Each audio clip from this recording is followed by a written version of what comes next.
Remember the SAVE Act and the Save America Act that I read so you didn't have to? Well, things have escalated. Here are 4 things you need to know. Man, that bird is loud.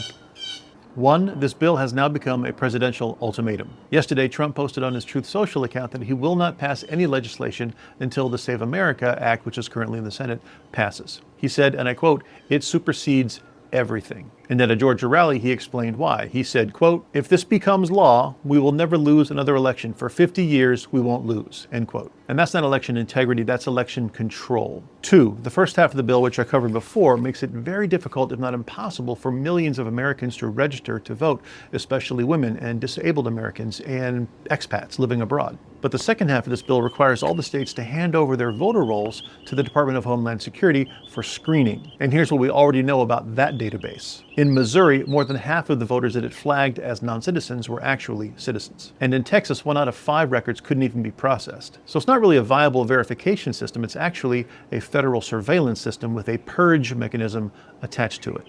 3, the right calls this a voter ID bill. It is not. It is about who controls the elections. And our Constitution is unambiguous about this. The power belongs to the states. And if you need more proof that it's not about voter fraud, the Heritage Foundation, a conservative organization that is dedicated to finding it, has documented only 100 instances of actual voter fraud against more than 1.5 billion votes cast. And all of this means that the debate around the bill is asymmetrical. The arguments on the right in favor of it are not based in fact nor made in good faith. And this has pushed the center of the debate towards the left in terms of being rooted in fact. And 4, it is again the center-left media that is reporting on this with the most accuracy. In fact, look at this coverage on the latest story as viewed on the Ground News app's bias ratings, and you'll see right-wing media is pouncing on this because the president's words yesterday are aligning with their narrative. Even though if you look at the factuality ratings, it is the center-left media that dominates the accuracy, with lesser outlets falling below, like Fox News